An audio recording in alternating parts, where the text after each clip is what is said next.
Bismillahirrahmanirrahim. Assalamualaikum warahmatullahi taala wabarakatuh.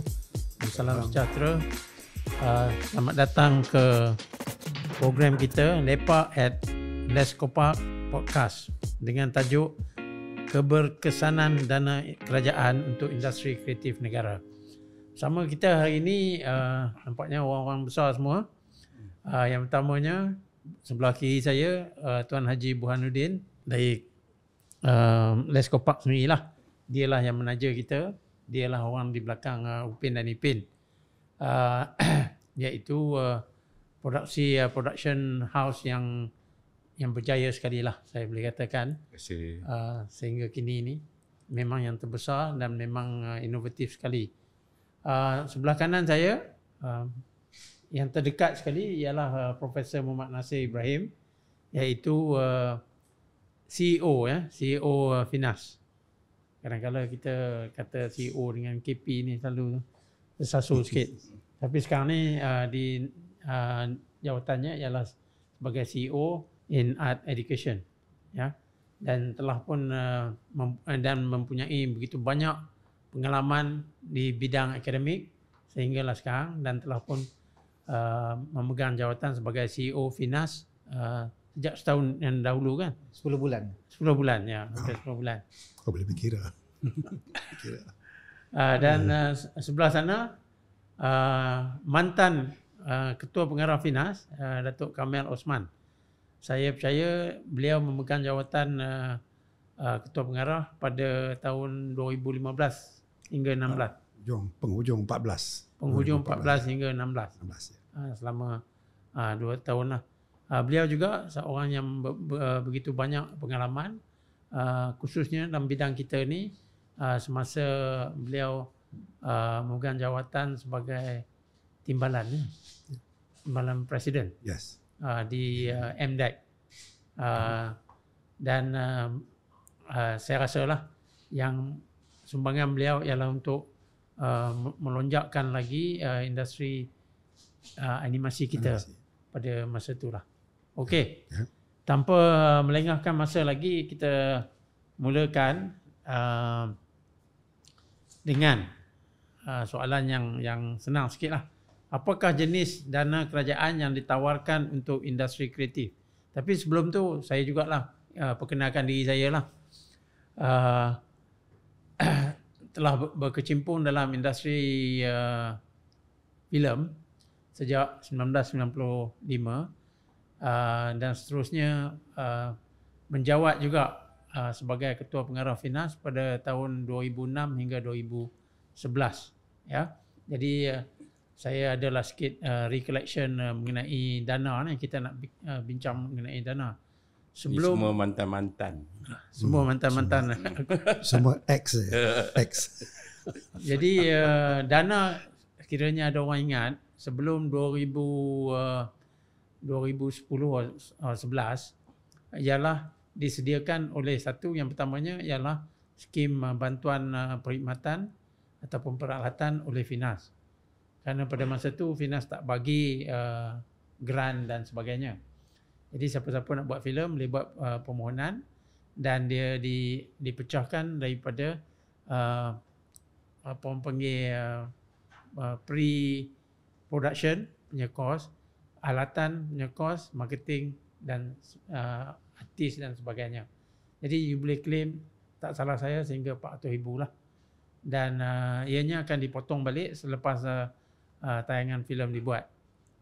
Jadi di exposure tu dari peringkat Finas tu agak taklah begitu besar sangat, sehingga 400,000. Kemudian selepas itu dengan permintaan daripada industri dan dengan sokongan daripada bantuan daripada kerajaan, maka dana sebanyak 50 juta, tak salah saya, telah pun disediakan melalui Bank Pembangunan untuk filem-filem lah.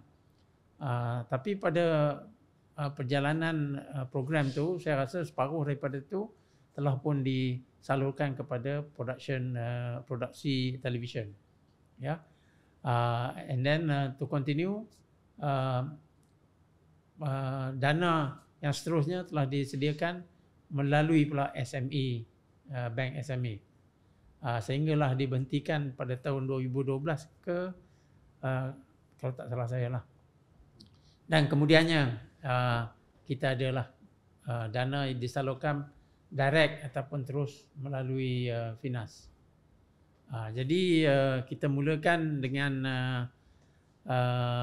mungkin daripada pihak Datuk Kamel semasa beliau memegang jawatan sebagai KP, apakah jenis kerajaan, jenis dana yang telah disediakan oleh Finas? Okay. Assalamualaikum warahmatullahi wabarakatuh. Sebenarnya kalau kita tengok evolusi dana kerajaan, dia pada mulanya tu memang untuk apa orang cakap, untuk nak mewujudkan satu golongan entrepreneur, bukan saja pembikin filem atau televisyen. Jadi setting up a business, itulah kita panggilnya. So jadi kalau kita ambil misalan apa yang berlaku dekat MDEC, dia grant ni untuk bantuan untuk orang yang nak bermula, starting point, bukan untuk kalau yang mereka yang sudah dah mencapai satu tahap yang lebih tinggi, itu tu dah bukan grant lagi dah. Itu tu kira macam development support untuk membangun. Jadi kalau kita tengok daripada angle kerajaan, memang dia ni untuk nak entrepreneur. Sebab tu kadang-kadang bila saya tengok balik, kalau macam grant dekat Finas dulu dah bawah Content Malaysia Pitching Center, yang itu tu dikumpulkan 100 juta untuk menghasilkan kandungan. Tetapi bukan semuanya untuk produksi sahaja. Ada percentage untuk development. Ada percentage untuk micro funding. Untuk mereka nak buat untuk YouTube lah apa semua ni. Jadi maknanya kita nak buka pintu untuk siapa-siapa yang berminat. Cuba dengan jumlah yang kecil dulu. Lepas tu tengok apa akan berlaku. Jadi example-nya bila nak datang ke Finas untuk mendapat dana, dia boleh bagi tahu dah ada 500,000 viewers dalam YouTube dia punya short yang 4 minit 5 minit. Dan lagi satu, kami akan pergi ke convocation Aswara ke UUM ke USM, nak tengok convocation day tu siapa ada buat filem-filem yang pendek yang nampak macam ada potensi. Dan di situ kita minta dia orang apply for the dana grant. We call that development grant. Sebab mereka ni belum lagi boleh buat macam setengah orang tu angan-angan apa, macam ingat kan, nak buat filem 10 juta, 15 juta. Jadi kita handle yang baru-baru ni. Sebab yang kecil dulu, sebab saja nak bagi tahu kat dia orang ini ni business. Bukannya untuk shock sendiri. Jadi kalau saya bagi example lagi satu pula, macam Last Kopak dulu lah, Upen dengan Ipin. Kita dah nampak dah, satu komponennya mesti the business. Yang inilah yang pergi minta grant ke, yang nak pergi jumpa kementerian ke, ini satu. Kreatif tu yang kacau. Dia orang punya hal buat apa yang patut dibuat. Dan ada satu pula yang supply of story, script.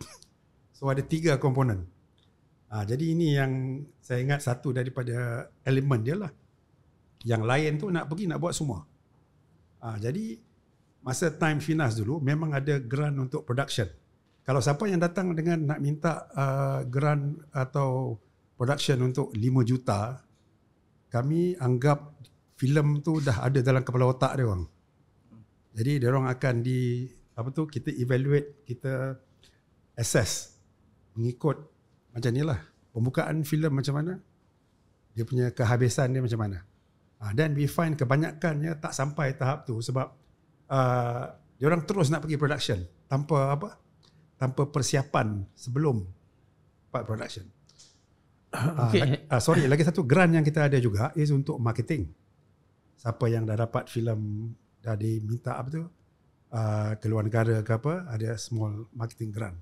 Dan juga untuk music masa time saya, scoring. Sebab kita ambil komponen ni semua sekali. Music, pembikinan filem, dan juga dia punya kalau nak beli copyright, copyright nak patent, semua tu semua connected dengan nak jadi business. Terima kasih. Okay, terima kasih. That is something new. Kita akan kembali kepada pitching center selepas ni. Kita move on kepada Profesor.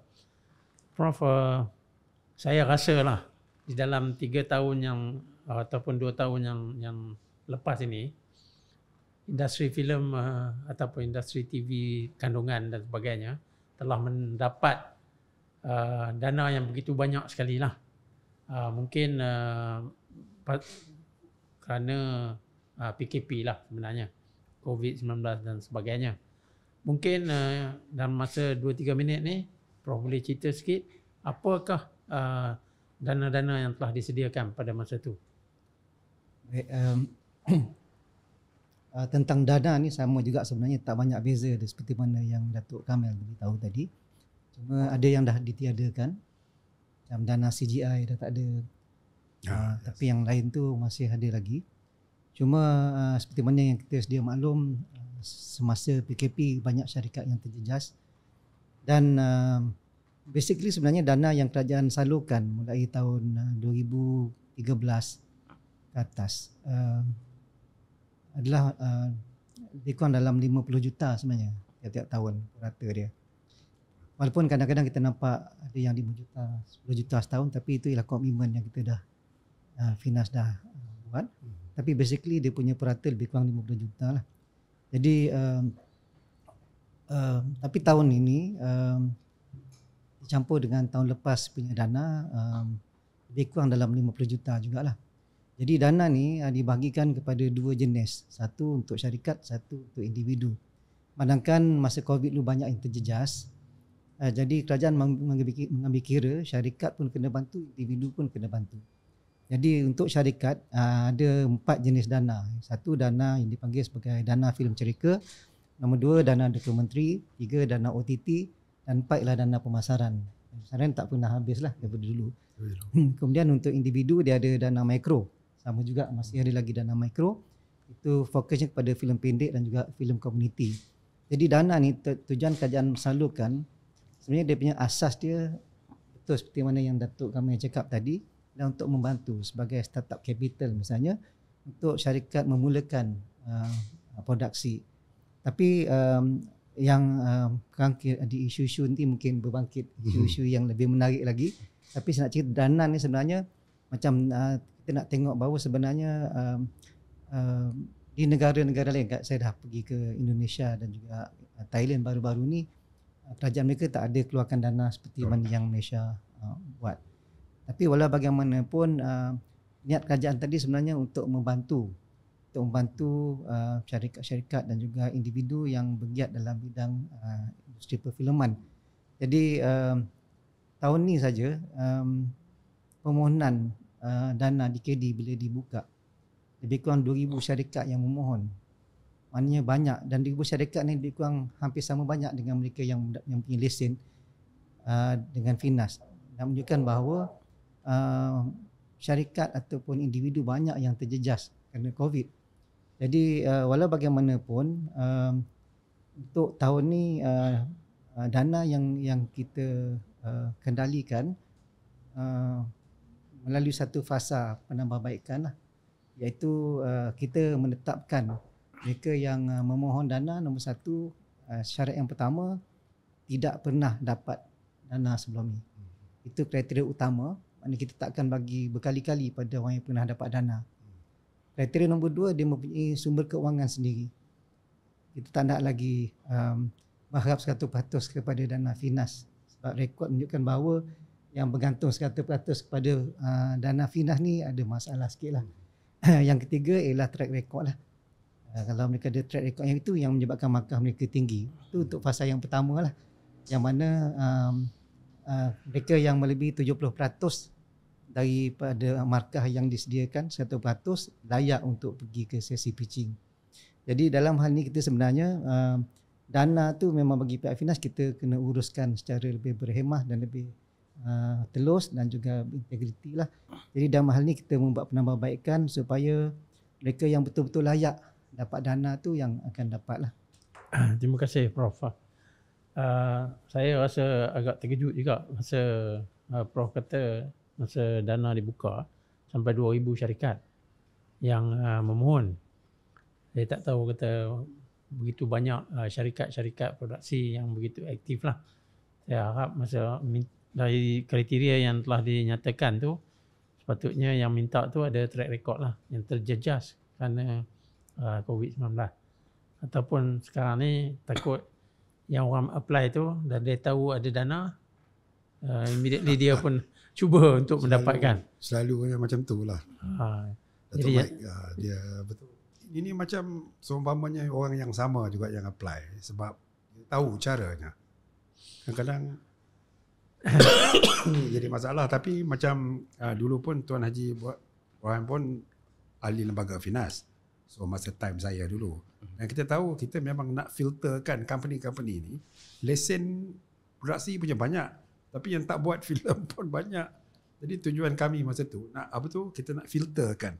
Biar siapa yang betul-betul yang example lah, siapa yang dah tak buat filem dah 5 tahun, apa dengan lesen ni, tak payahlah renew. Jadi kita nak try itulah streamline. itulah kita dengar tadi Profesor kata kena lebih berhemah dan lebih strict lah dari segi kriteria yang dinyatakan. So kita harap di masa depan begitulah. Okey, kita move on kepada Tuan Haji Burhanuddin. Mungkin Tuan Haji, saya tahu latar belakang sikit, tapi orang luar kat sana tak tahu. Dari segi pemberian dana, permohonan dana ataupun mendapat dana daripada pihak kerajaan oleh Laskopak, pada masa tu Laskopak pun kira baru lah, walaupun 17 tahun, baru mula. Adakah ada bantuan dana yang diberikan kepada Tuan Haji? Satu lah.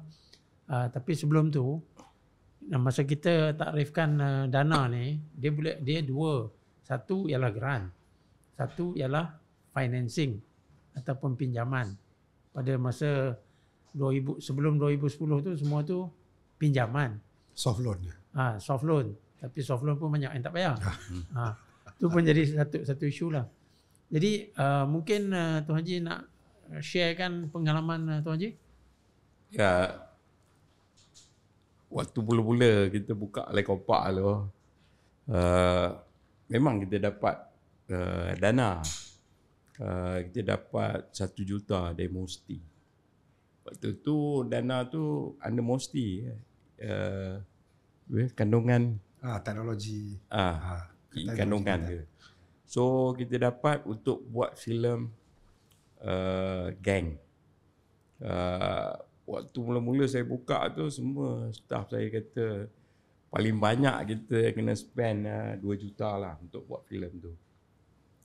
Tapi akhirnya bila filem tu keluar, saya dah belanja 4 juta duit saya, 1 juta dana.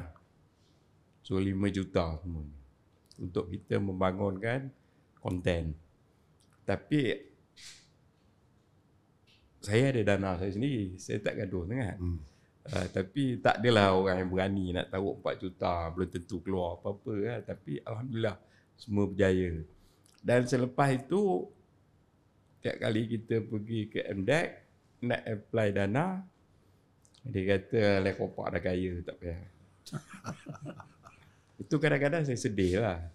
Kita bukannya, memang kita nak dibagi bantuan gitu supaya kita boleh naik. Bukan, saya mengadakan Laikopak ni bukan setakat nak kaya sendiri ya. Sebenarnya kita sedang membangunkan modal insan, kita mengetengahkan produk kita, budaya kita ke seluruh dunia. Itu yang tujuan saya buat tu. Jadi kita mengharapkan bantuan dari MDEC. Dia tak pernah dapat. Tapi bila saya buat filem Chris Yang Mang Tunggal itu, dan bila kita nak start tu, barulah MDEC datang. Masa itu saya ingat lagi Datuk Yasmin datang. And then pegawai dia cakap they lost already to Laikopak. So they bank in on Laikopak untuk dia pergi itu. Tapi saya cakap kalau you nak hang on dekat UPP, you must give us something. So dia kata okay, we can give you the dana untuk buat filem Chris Yang Mang Tunggal. Then Datuk Yasmin support. So kita dapat 3 juta. Tapi kos pembuatan Chris Yang Mang Tunggal tu adalah 20 juta. Pulangan kita tak boleh cerita lah kan. Tapi apa yang kita pelajari dari situ bahawa saya merasakan bukan dari segi pembuatan saja, baik MDEC atau Finas mesti support bagaimana membawa company-company yang dah proven boleh keluar negeri diketengahkan ke atas lagi. Yang itu perlu bantuan. Macam pembuat filem macam Yusuf Aslam ke apa. Kalau filem dia ada capabilities untuk keluar. Ini kita tengok angle macam mana kita nak support dia. Kita tak boleh lagi fikir macam mana nak jadi dalam negeri je. Kalau kita ditakut itu aja, dalam negeri aja, kita tak pergi ke mana? Bagaimana orang-orang ni yang dah berjaya, studio-studio yang dah berjaya ni, dia boleh buat collaboration dengan studio-studio di Korea ke. Dan itu yang kita harus bantu bukakan jalan untuk mereka. Di situ yang saya fikir itu peranan Finas dan MDEC. Macam kita pergi ke Korea tu, di situ kita buka minda dia orang. Jangan nak berkokok di Malaysia. Sekarang saya tengok ada beberapa studio, dia masukkan dia punya produk tu ke semua pertandingan. Pertandingan itu menang 20 festival. Tapi tak ada value. Sampai sekarang tak ada keluar produk. Hanyalah trailer dia tu je. So ini orang jenis ini yang MDEC atau Finas harus pantau. Dia mengelirukan. Sebenarnya dia tidak membangunkan ada produk. Dia nak menjual supaya dia dapat dana-dana seperti ini. Ini harus dipantau orang-orang seperti ini. Kita tak boleh membiarkan benda-benda macam ini. Yang kita akan bantu adalah orang yang dah keluarkan produk proven. Ada track record. Ini satu trailer menang di Mexico, menang di sana. Kita pun tak tahu festival filem apa dia menang. Itu yang dijual berkali-kali. Tetapi apa produk yang dia orang keluarkan? So ada dua benda yang kita kena tengok. Orang yang jenis macam ni haruskah dibantu setiap kali? Kerana dia ada orang di MDEC yang bantu dia, setiap kali dia yang dapat gerak. Kemudian studio-studio yang boleh membuat filem besar-besar ni kita buka jalan. Macam mana dia boleh collaborate dengan India punya ke? Memang orang kita tak suka nak pergi dengan Tamil Nadu kan buat. Tapi the market is so big. Semua orang nak dengan Korea, tapi cakap Korea tak kerti macam mana kita nak buat. So kita kena fikirkan macam ni. Collaborate dengan orang Indonesia pun satu hal lagi. Dia market is so big. Ini yang industri harus fikir. Jangan fikir dalam negeri aja. Market dia tak besar. Itu Mat Kilau dapat 93 juta, tak usah nak dibisingkan selalu kan. Itu nasib dia dapat. Yang lain tak dapat. Dia one off lah. One off. Macam apa punya yang Gangnam Style tu kan sampai 2 billion views and all that. Sekali je lah. Okay. Terima kasih Tuan Haji. We come back to you. Sekarang Datuk Kamil, you mention mengenai pitching center. You punya program itu specifically untuk membantu dan sebagainya. Kita nak tanya apakah KPI yang disediakan? What are the outcome that you were expecting? Adakah outcome yang dicatatkan? Dan apakah keberkesanan dana-dana yang diberikan melalui pitching center? Pitching center tu diwujudkan masa Kementerian Komunikasi masa itu yang berhormat Datuk Sabri Cik. Time dia. Tujuannya masa itu macam ni. Banyak agensi kerajaan macam RTM semua, dia orang buat pitching dengan pitching sendiri. Dia orang sendiri yang orang cakap yang cari dia orang punya content untuk saluran mereka dan sebagainya. Finas pun sama dan adalah lain-lain macam katalah Kementerian Tourism nak buat dokumentari ke apa pun akan buat sendiri. Jadi tujuan masa tu nak menyatukan. Sebab tu dia panggil pitching center. Maknanya pitching center tu supaya sesiapa yang ada idea datang situ, tapi dengan syarat lah seminggu sekali ke apa. Dan yang nak dengar ni semua adalah daripada wakil-wakil daripada RTM dan Media Prima pun tak apa, sesiapa yang perlu konten. Sebab dia ni diwujudkan sebab sebelum tu ada macam-macam, script bank lah, kerajaan selalu macam-macam, script bank lah, itulah ini. Cuma nak cuba membantu tapi semua gagal. Sebab masih lagi bersepah-sepah, apa tu orang kata, fragmented. Jadi pitching center tu tujuannya nak menyatukan. Tapi bila dilaksanakan, kita masih lagi ada apa tu, budaya agensi masing-masing lah yang masih memang susah nak diatasi. Cuma kalau bagi masa saja, sebab kita tak ada time. So apa yang jadi pada masa tu, lambak pitching diperkenalkan. Lambak pitching tu tak payah paper sampai 10-20 pages nak bila nak minta dana. Just duduk depan kita, bagi dalam 5 minit, bagi tahu cerita you. Dan orang dengar, mana yang elok kita bawakan, dan kita tak pernah reject. Mana yang tak elok kita bawa kepada kursus. Kita panggil apa tu, refinement punya kursus. So as a result of that, yang masalah saya masa tu is that kena ada apa tu, kena kacau sikit.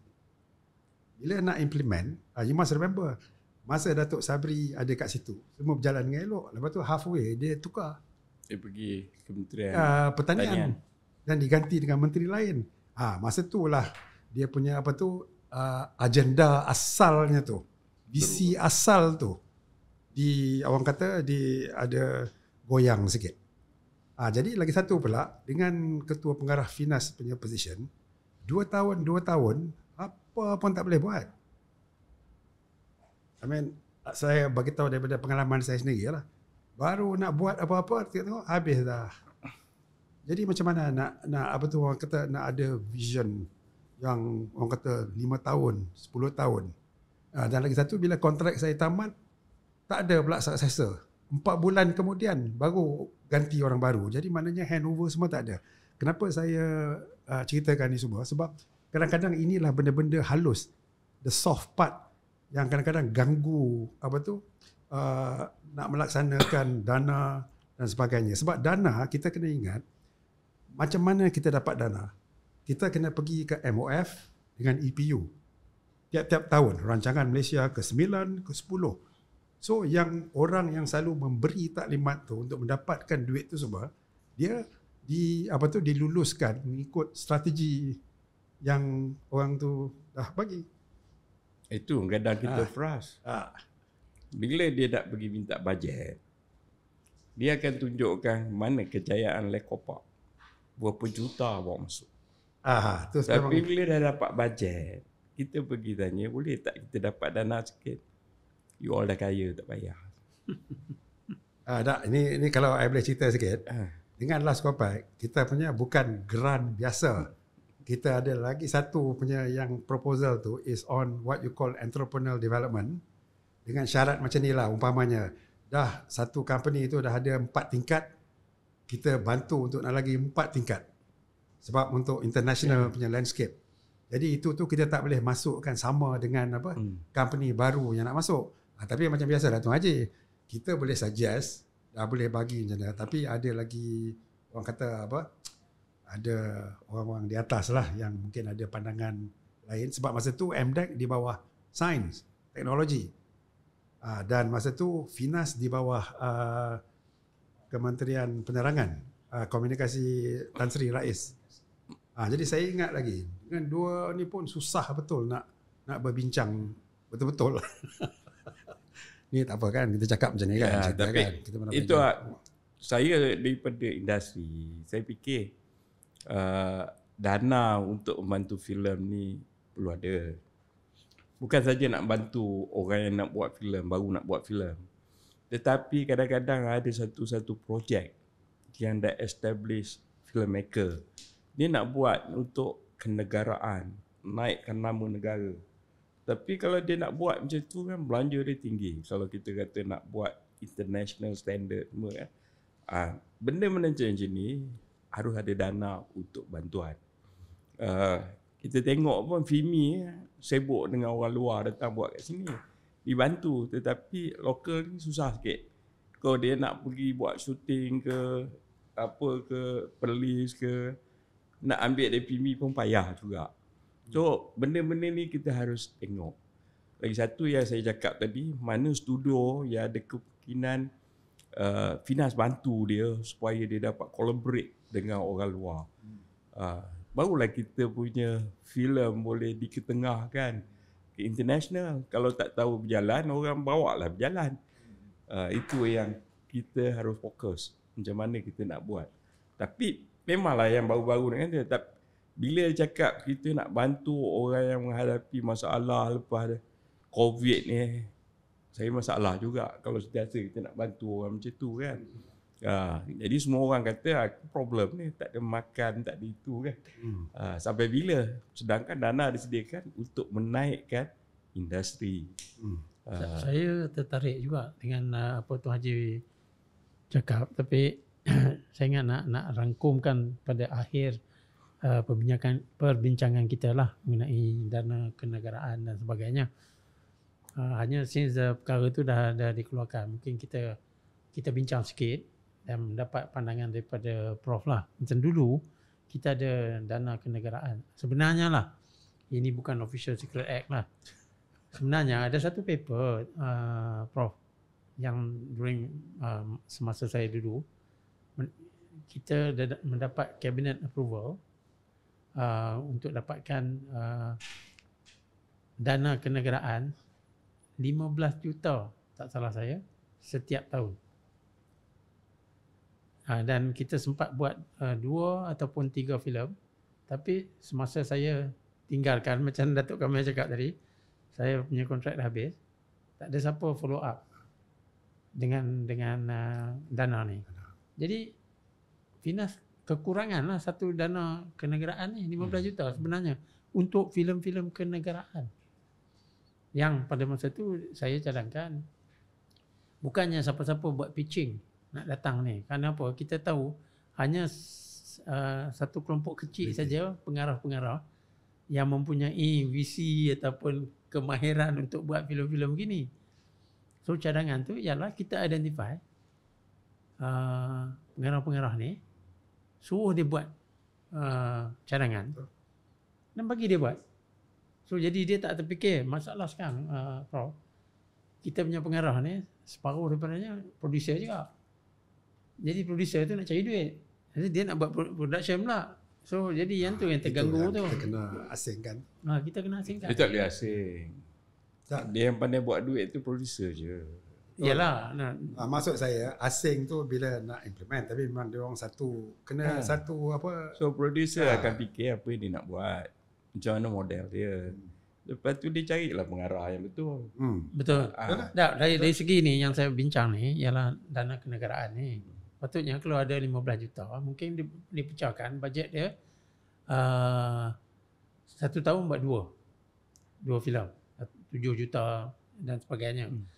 Pasal apa? Sampai sekarang pun kalau kita tengok tiap-tiap hari bulan Ogos, Merdeka dan sebagainya, filem-filem kita boleh kira berapa yang ditayangkan semula. Tajan Hassan, Lieutenant Adnan, Pak Aluh lah, dan sekarang ni dah ada Mak Kilau dan sebagainya, tapi masih lagi tak sampai 10 pun. Ya, kalau lah kita dapat mewujudkan semula Prof dana ni, kalau kita buat 2 setahun, dalam 10 tahun kita ada 20.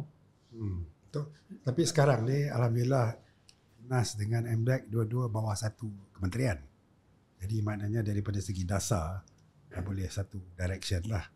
Ini macam time dulu. Ini mungkin dah tahun 2022. Saya pun dah keluar dah pencen dekat 6 tahun dah. Saya boleh cerita sikit. Company macam Laskopak dulu, kita position sebagai catalyst. Sebab tu kita perlukan dana yang lain. Yang catalyst tu termasuk macam ni, Tuan Haji. Tuan Haji dah tahu dah kot.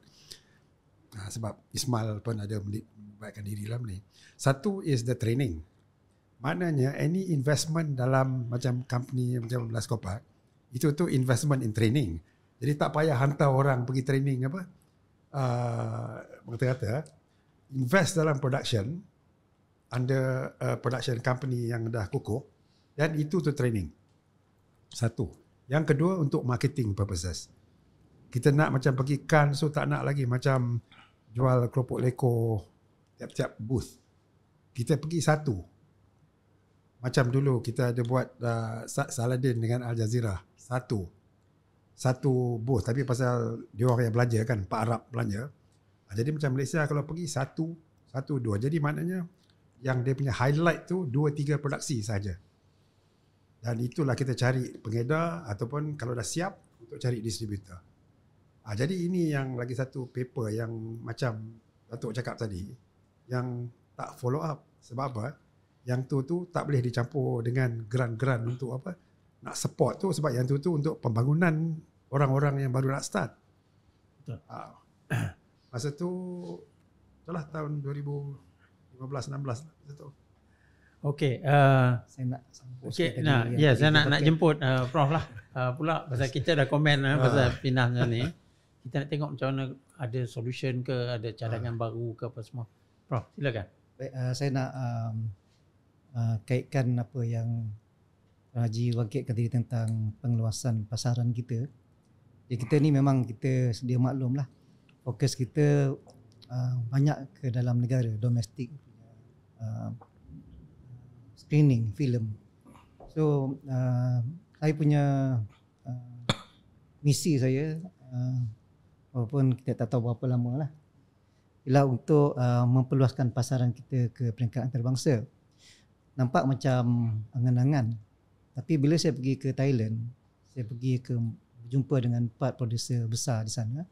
Salah satu ialah GDH, iaitu Good Domestic Happiness, salah satu yang terbesar.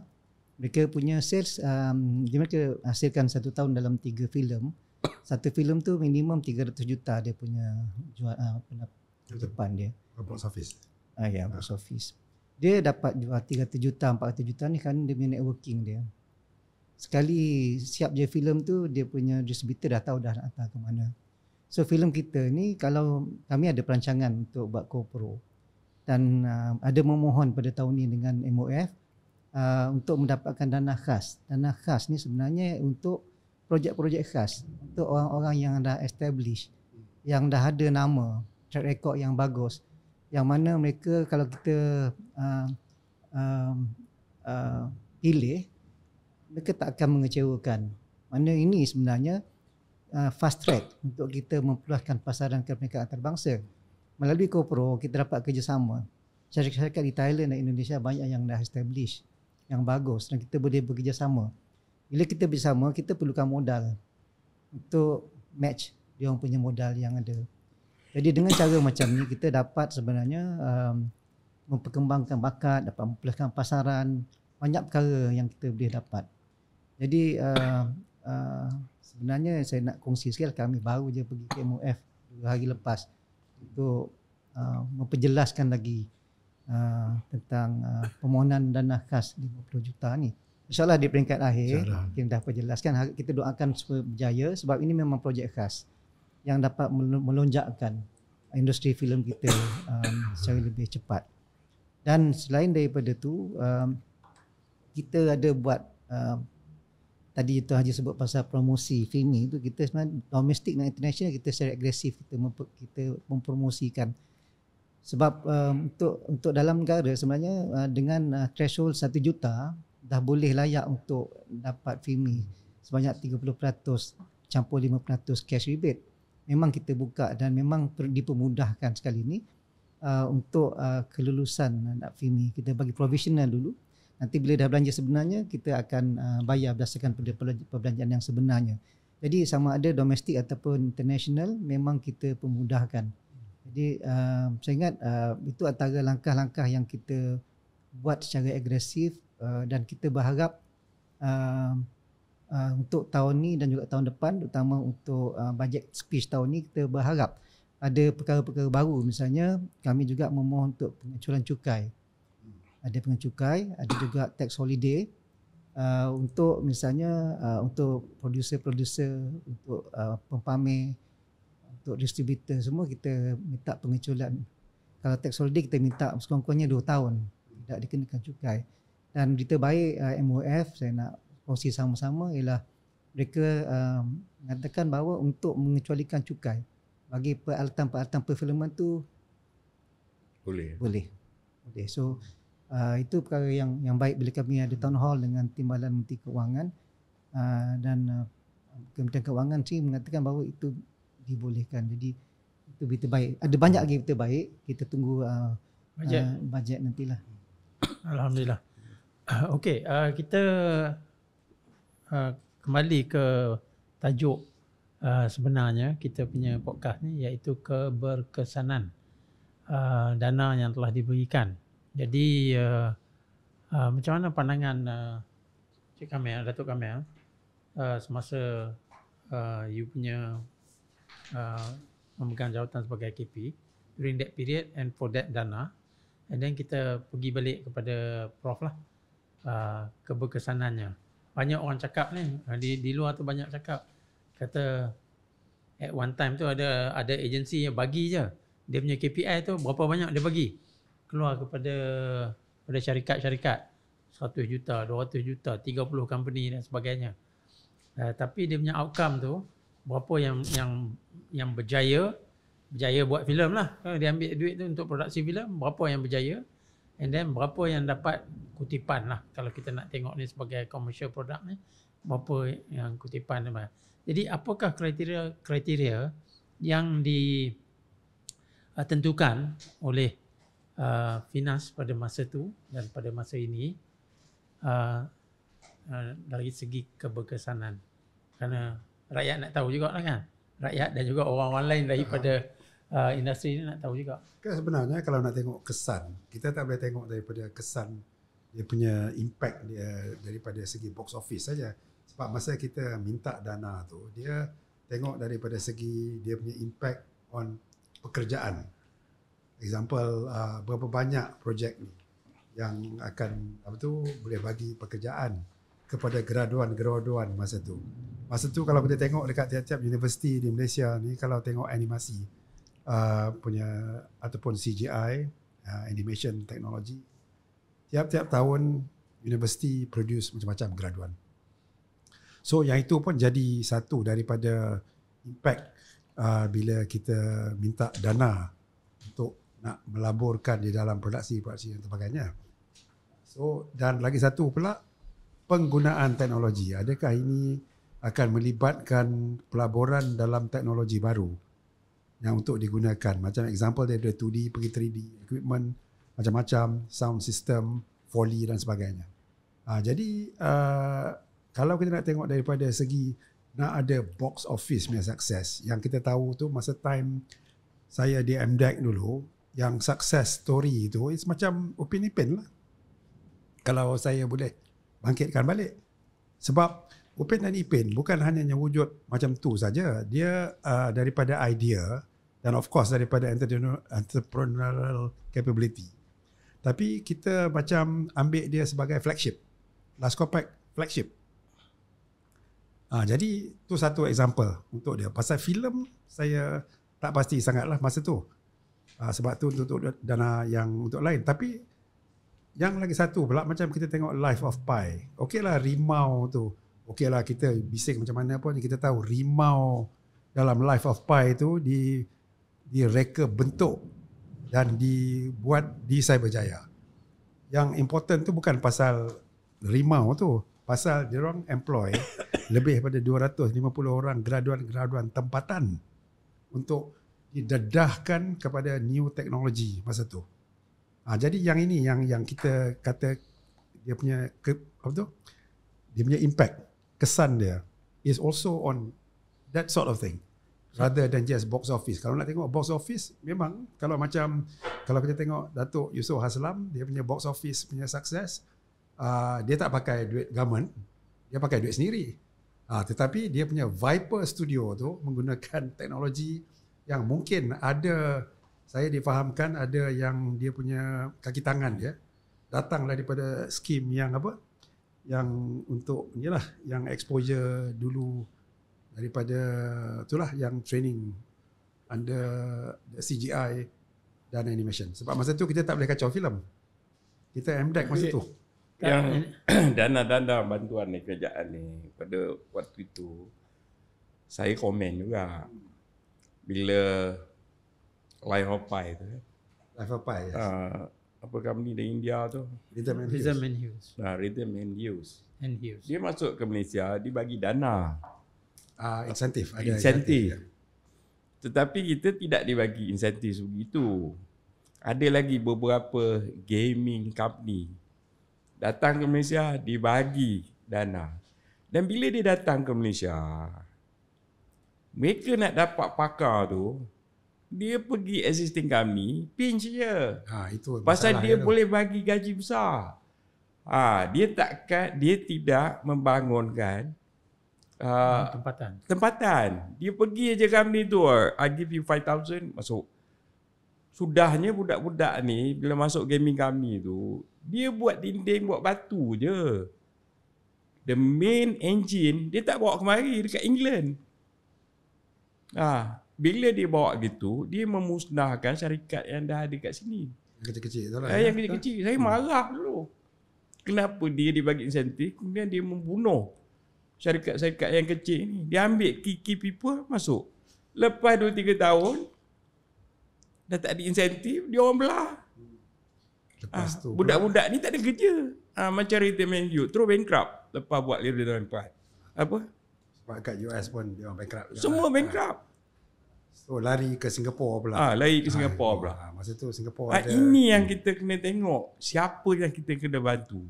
Saya tak lari. Betul lah. Saya bangunkan tenaga tempatan. Tetapi bila kita minta duit, tak bagi. Okay. Tuan Haji, we come back to you.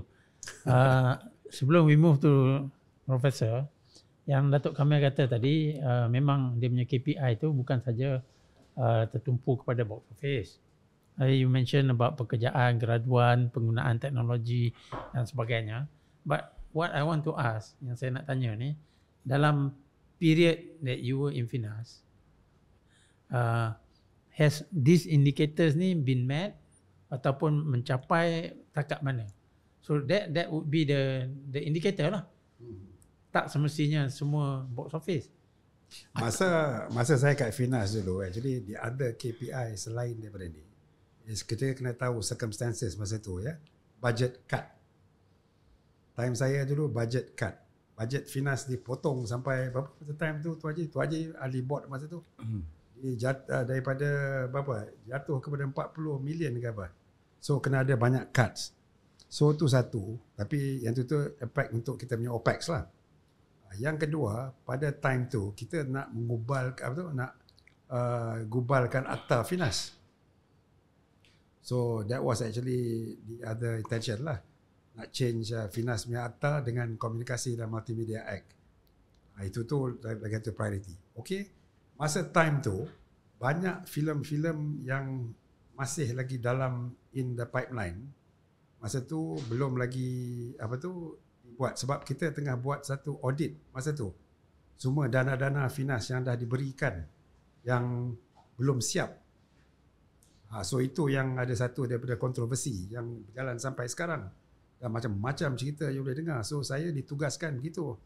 Nak tengok, in fact, saya nak postkan siapa yang penerima dana tu dalam website, website. Dan kita pula buat macam kalau Datuk ingat tanya Finas. Tujuan tanya Finas tiap-tiap bulan tu is untuk nak buat transparent. Cerita dia sebab tak ada lagi rahsia-rahsia macam apa Prof tengah buat sekarang. No macam hidden agenda. Jumpa town hall sekarang cerita. Dan hasil, kalau nak tanya hasil produk pada masa tu, time saya. Masa tu saya lebih lagi tengah fighting fire. Macam-macam filem yang tersangkut, yang nak dana lagi, nak tambah. Jadi ini dia masalah dia bila 2 tahun aja tak cukup time kan. Jadi kesimpulannya, jawapannya, masa time saya memang tak ada filem yang betul-betul yang kita nurture dan berjaya. Okay. Tetapi I think yang pentingnya tu what I was trying to get at bukan what happened to you. Ni sebenarnya ialah adakah indicators ataupun KPI yang disetkan dan adakah pegawai-pegawai follow through. Itu je. Anyway, we got your explanation. Tak apalah banyak cerita. Lagipun saja last kali, masa time tu juga kita kena comply dengan satu lagi masalah masa time saya. BSN dah bagi berjuta-juta loan. Yes. Dan semua problem tu sampai ke Finas. Kita pula kena resolve. Oh, yang ini yang tak belum bayar, yang ini dengan tu. Jadi bukanlah saya nak komplain. Saya nak ceritakan kadang-kadang orang ingat KP Finas atau CEO Finas ni goyang kaki je. Datuk pun tahulah. Kita punya tiap-tiap harian ni unpredictable. Kadang-kadang benda yang orang kata runtuh daripada langit tu turun ke bawah. Tengok-tengok bukan kita fokus kepada filem yang kita nak buat, company yang kita nak bantu. Kita kena repair yang benda-benda yang berlaku sebelum kita ambil alih. Okay. Jadi saya tamatkan di situ lah. Terima kasih. Okay. Maaf ya. Terima kasih ya. Ini Datuk Kamil. Sebenarnya yang terpenting lah saya rasa ialah apa yang keadaan yang sedia ada sekarang dan apa akan jadi di masa depan lah. Which is your call lah Prof. For the moment lah. Tapi sebelum tu, kita pergi balik pada Tuan Haji.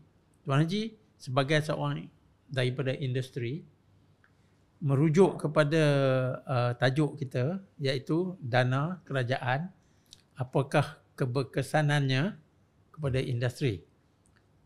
Apa pendapat Tuan Haji? Lepas tu kita pergi balik untuk round out oleh Profesor. I think yang jadi masalah sekarang ni, orang mempertikaikan keberkesanan dana yang dibagi itu kerana sistem pemberian itu yang berlaku sebelum promosi. Banyak bagi kawan-kawan dan tidak ada keterusan. Dan kita tahu bahagian daripada yang dapat tu tak pernah buat filem bertahun-tahun. Tiba-tiba dapat. Lepas tu gembar-gembur di Facebook. Marahlah semua orang. Jadi sekarang fokus dia kena open. Siapa yang dapat menyatakan. Memang saya tahu Prof, memegang satu badan yang mengawal orang kreatif. Orang kreatif ni very kreatif. Dia kreatif nak dapat dana, dia kreatif tak buat, nanti dia bagi kreatif reason kenapa dia tak boleh habis. Itu yang menjadi masalah dalam industri kreatif ni. Kita kena tengok macam mana kita nak bantu. Bukan semua orang patut dibantu. Tugas Finas pada pendapat saya macam mana melonjakkan industri ini menjadi sesuatu yang besar. Dalam dunia ni, kalau you pergi Indonesia ke Filipina ke Thailand, dia orang kata kerajaan Malaysia tu memang bagus. Inilah satu-satu negara yang bagi duit. Kalau di Indonesia tu tak ada yang bagi duit. Thailand pun tak ada. Thailand pun tak ada. Tapi memang kita macam tu. Bila dimanjakan memang jahat, nakal. Patut bagi rotan sesekali. Betul tak? Betul. Tapi ini kita sebagai penggiat seni memang ada yang bagus. Itu harus dibantu. Berapa kali dah sistem bantuan ini rosak. Mula-mula SME Bank. Semua pinjam tak bayar. Lepas tu BSN. Semua pinjam tak bayar. Bila dia tak bayar nak kena bankrupt, pergi jumpa kerajaan. Jumpa ahli politik, minta tolong itu. Tapi masa pinjam relax je. Kita kena tengok. Nombor dua, bila kita nak memasarkan ke Cannes, kita tengok macam mana Singapura buat. Dia negeri dia kecil. Begitu besar di atas tu. Dulu saya dah cakap dengan MDEC. Dia orang kata apa nak tolong Haji. Tetapi kita ada produk yang boleh pergi ke luar negara. Naik kan. Tak mau. Ini. Semua macam tu. Haji dah kaya jangan tolong. Tetapi kita berjuang bahawa Upin Ipin ni dikenal di seluruh dunia. Inilah masa kita nak naikkan produk kita. Sebagai macam flagship produk lah. Flagship produk. Tapi tak ada siapa nak bantu. Baru ni saya buat musical. For international. Dia punya persembahan design supaya dia boleh pergi ke mana-mana. Tak payah bawa prop. Dan tak payah pelakon tu bersuara. Kita boleh tukar je bahasa, dia boleh pergi ke mana-mana. Lepas itu sekarang dari London dah panggil. Boleh tak dia buat di London? set design pun betul kan? Set design semua betul. Betul lah. Tak perlu tu. Memang kita design. Dia boleh tukar suara. Sewa LED je belakang. LED je. Ya. Cari collect duit je. Tu je nak. Ya, itu Okey, terima kasih. Okay, Prof. The floor is yours. Keberkesanan pemberian dana oleh industri. Tujuan dia baik dan kalau pelaksanaannya pun baik, pemantauannya pun bagus, orang yang terima pun yang sepatutnya, dia akan berkesan. Tapi kalau yang mendapat dana tak ditapis dengan baik, maka tersalah bagi pada yang tak sepatutnya. Jadi tak baiklah. Tak seperti yang kita harapkan lah. So sekarang ni bagi pemohon dana dia dah tahu dah. So yang pertama tu dia melalui SPP IK. 3 kriteria utama dia kena penuhi yang saya cakap tadi. Kalau tak penuhi akan ditolak lah. So yang seterusnya kalau dapat 70% lebih, automatically mereka akan dipanggil untuk pitching. So pitching pun kita dah buat penambahbaikan. Kita dah ada kriteria yang jelas supaya semua datang kuasa pitching dia tahu apa yang nak ditengok. Dan kita pun ada buat simulasi supaya semua panel pitching dia mempunyai kefahaman yang jelas untuk macam mana lagi markah tiap-tiap kriteria.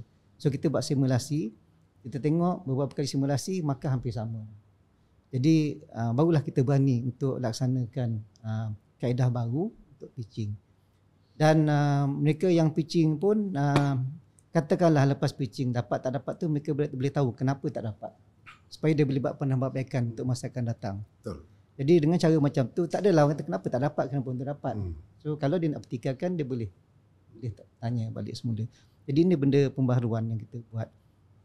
Jadi panel pitching pun dah bertambah ramai supaya kita tak tergesa-gesa ataupun ambil masa yang panjang untuk pitching. So daripada 8-10 dari 30 orang paling kurang sekarang ni kita akan tambah lagi supaya pitching tu dapat disegerakan dan tak ambil masa yang panjang. Sebab bila dana dibagi pada Finas, duit masuk je, amalan sebelum ni bila duit masuk baru nak buat promosi, baru nak iklan. So masa tu dah jadi pendek.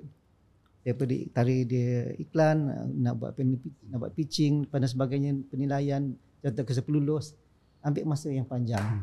So untuk tahun depan kita akan mula Januari dah mula buka tak tunggu duit masuk. Kita akan buka iklan bulan Januari supaya permohonan masuk dan kita akan terus buat pitching. So bila duit dah masuk kita dah boleh terus release. Itu nak menyempatkan masa dan pada masa yang sama lebih efisien lah pada saya. Jadi dan yang penting sekali kita nak pastikan ni agak kadang-kadang subjektif tapi bila secara konsensus panel pitching mengatakan bahawa ni bagus sebenarnya berdasarkan pada ini dan ini, maka kita percaya itulah yang kita katakan yang baik.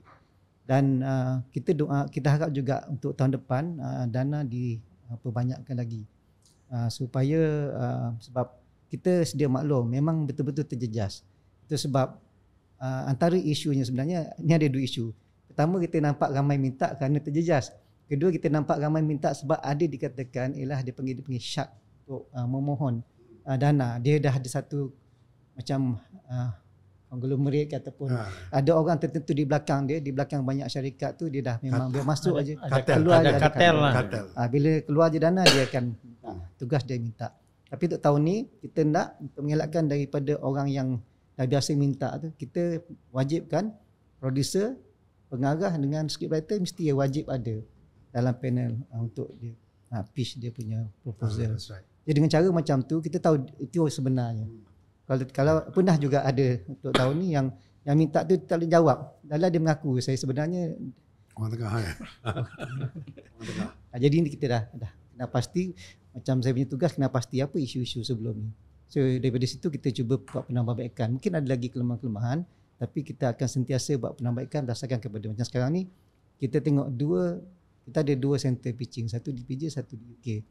Adakah konsisten dari segi penilaian markah yang diberi antara pusat ni dengan pusat ni? Itu penting. Kena ada sentiasa ada konsistensi untuk kedua-dua pusat ni. Barulah orang tak rasa tak aniaya. Kita tanda yang ni kerana yang ni strict ataupun tidak. Sebab kriteria tu dah yang kita buat simulasi tu dah menentukan bahawa mereka ni memang dah faham sangat tentang kriteria yang digunakan. Jadi saya berharaplah juga sebenarnya, tapi walau macam mana pun dana yang penerima dana untuk tahun ni kita akan ketatkan lagi. Terutama untuk milestone. Milestone 10%, 20%, 40% dan 30%. Ada 4 milestone. Tiap-tiap milestone bila dia pohon untuk dapat milestone, dia kena ada audited. Bagus. Supaya dia tak lagi kita terus bagi bayar dan saya dengar betul tak betul saya tak pastilah. Saya dengar bila dapat dana dia belanja benda lain dulu. Betul. Dia beli kereta, bayar hutang dan sebagainya dan dah tinggal sikit, itu kadang-kadang kualitinya jadi Prof, saya tak pasti.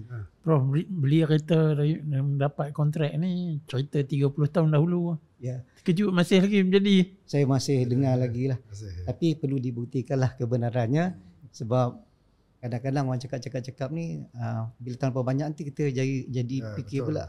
Mungkin betul ni ramai sangat sumber yang berbeza cakap benda yang sama kan. Tapi apa yang sebelah ialah berhati-hati. Berhati-hati kena bagikan pada syarikat yang betul, yang produksi yang betul. Khususnya macam tahun ni dana kita tak banyak. Sikit tahun ni. Tapi kita buat ialah kita bagi kepada produksi ataupun syarikat yang betul-betul ada track record yang bagus. Kalau kita nak pada hasil, kita tak nak lagi bagi dana tak ada hasil. Bagi dana tak ada hasil.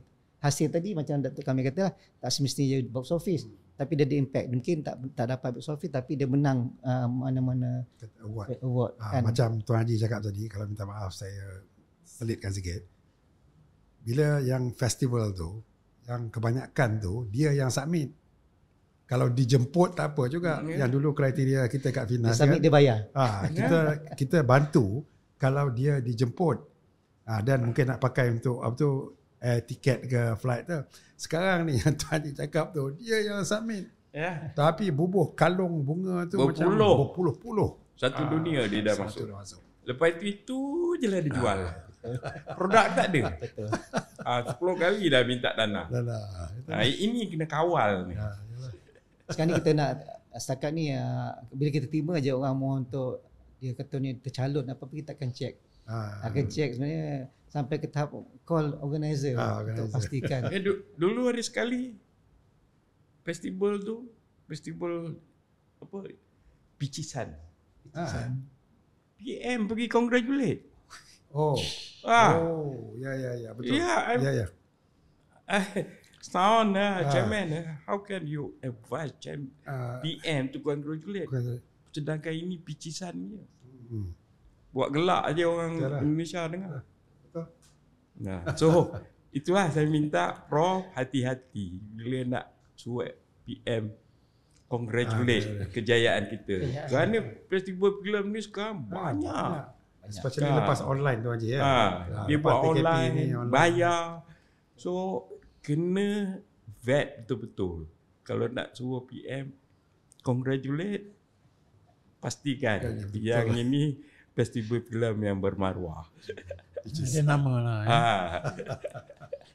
Okey, Prof, kita pun dah masa pun dah jalan.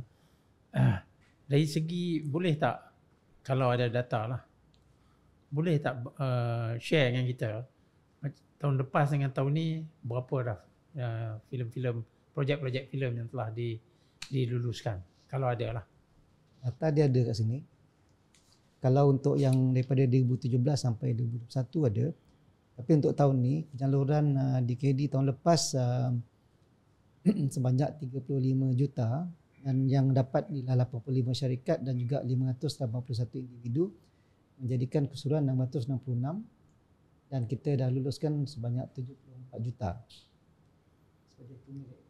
Dan tahun 2022 50 juta yang termasuk yang kita dah committed lah.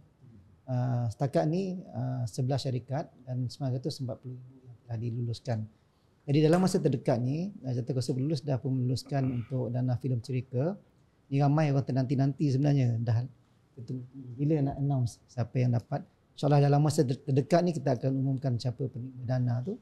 So ini akan menyebabkan baki daripada yang ada ni akan berkurangan lah. Jadi basically seperti mana yang saya kata tadi, macam saya sebut tadi, dia kadang-kadang dia fluctuate, dia kena 45 juta. Tapi sebenarnya dia masuk yang kita dah committed lah. Jadi keseluruhannya lebih kurang purata, lebih kurang 50 juta lah semua. Jadi kalau kita nak compare tu memang tahun ni kita dah masuk yang kita dah commit last year. Kita campur semua sekali ada 50 juta lah. Jadi nampak banyak, tapi sebab yang untuk tahun ni je dah tinggal hanya lebih kurang dalam 6 12 juta lebih kurang untuk tahun ni kita riliskan duit itulah, sehingga ke tahun 2023 dan ada sikit-sikit 2024 lah. Jadi sebab yang bukan 1 tahun, dia ada yang 2 tahun. Jadi Prof, yang telah buat pitching tapi sedang menunggu keputusan tinggal 12 juta saja 12 juta untuk tahun ni lah. Okey. Tu tahun ni pun bulan ni sikit dah. Iyalah. Okey lah. Okey lah tu. Okey, saya ucapkan terima kasihlah kepada Tuan Haji kerana menjadi tuan rumah kepada podcast ini. Saya rasa adalah menariklah untuk orang industri kita mendengar directly daripada Datuk Kamil dan Profesor, especially Profesor lah, kerana ini akan memberi gambaran mengenai industri di masa sekarang dan juga di masa hadapan. Dan saya rasa kita pun berterima kasihlah kerana idea keterusan yang dibawa oleh Profesor, dan kalau boleh kita buat lebih engagement dengan industri ataupun lebih PR lah daripada pihak Finas supaya jadi lebih terus, jadi tak ada orang mengata di belakang. Kerana kadang-kadang tu kalau dia senyap je, banyaklah idea dia keluar daripada orang luar ni. Dan juga saya rasa ini out of topic sikit. Ahli lembaga Finas pun ramai dah orang-orang dari industri. So, jadi at least on the technical side tu dia orang boleh bantu Prof dan pengurusan lah. Jadi kita harap industri kita akan berjaya lah di hadapan. Terima kasih kepada semua. Assalamualaikum warahmatullahi wabarakatuh.